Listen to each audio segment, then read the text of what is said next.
you have considered taking the Ancestry DNA test? That's a lot of you. I did recently, and it has its pros and cons. First, the cons. Research on who is who in your family tree can be frustrating because people like to name their children after themselves. And it can consume so much more of your time than you intend. Monthly membership fees can also get expensive, particularly if you opt for the upgrade so that you can see documents across international borders. So what are the pros? Discovery. Learning something new. Marveling at the vast number of people who share your DNA that decided to spit in that vial and mail it to Ancestry. I got over 4,000 matches.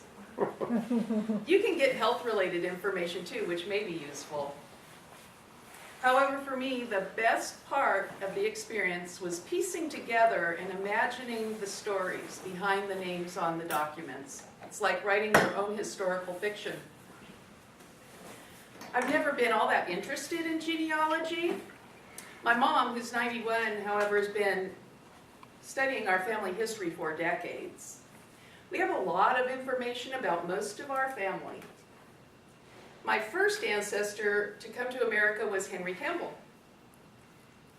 He came from Scotland in 1749 as an indentured servant. An indentured servant were men and women who signed a contract agreeing to work for a certain number of years in exchange for passage over, food, clothing, and shelter when they got here. He left his family in Scotland, and eventually he earned enough money to send for them and buy some land in Virginia.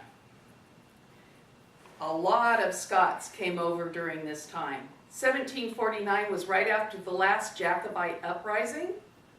The response of any government after a civil war is to occupy and oppress. People on the losing side and people who collaborated with the people on the winning side often felt that it was time for them to leave. There's been a lot of historical fiction written about this place and time. About 30 years ago, we discovered that there was a branch missing from my family tree. My mom and my aunt were raised by their grandparents. They didn't know they were their grandparents until my aunt applied for Social Security. She had to find her birth certificate. When Ancestry started a 40% off promotion, I thought it'd be fun to find out what I could find out about this missing branch of my family tree. The process is easy. They mail you a vial, you spit in it, you mix it, seal it, and mail it, and in 6 weeks, you have your results.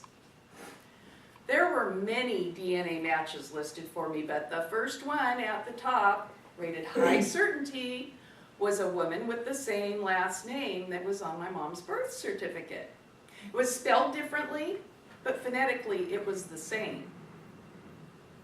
I started research on the name with the correct spelling, and I found my grandfather. I contacted my DNA match to see if she could give me any more information or perhaps a picture, but she didn't respond. I could tell, though, from census information that he lived in the same place at the same time and was about the same age as my Aunt Granny Edna. My journey began searching his branch of my family tree. I fervently went to work adding the information that I did know to the website. Ancestry sends you hints connected to the names that you add to your tree. These hints link records such as birth, marriage, and death records, military records, census records, prison records, baptismal records, and information from other participants' family trees.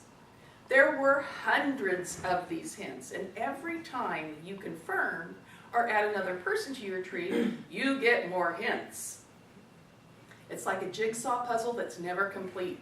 One piece fits into another piece, and they fit into another piece, and hours can go by while your dishes lay in the sink and your laundry lies mildewing in the washer.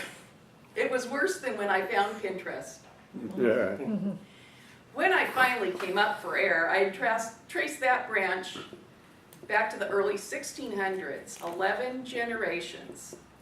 The first of my ancestors on that branch came to Canada from France in 1661. His name was Pierre d'Agenais. He was a farmer. On other participants' family trees, I read that in 1664 he married Anne Brandon, La Philippe du Roi, which means a daughter of the king. Of course, she was not a princess. That's not what that meant at all. But I was confused for a moment. That meant that she was part of a group of women sent to New France for the purpose of becoming wives. The French king paid their passage and gave them a dowry. The Catholic Church assisted with the arrangement of the marriage. By the census of 1681, they had had 6 children. He was listed as a farmer, a merchant, and a tailor of clothes, so things are going pretty well until 1689. In August 1689, the whole population of Montreal was wiped out by the Iroquois. It's known as the Lachine Massacre. I don't know of any historical fiction written about this, but it certainly has the pathos necessary for a good story.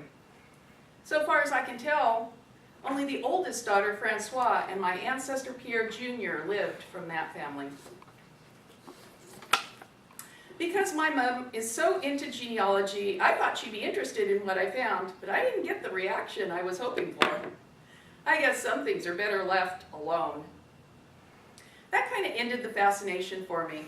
I'd spent far too much time finding dead relatives and imagining what their lives were like, while ignoring the live relatives around me. It was fun and captivating for a while, but I've come to realize that I share DNA with probably hundreds of thousands of people, each with their own story, and the ones that are the most important to me are right there sitting on my couch.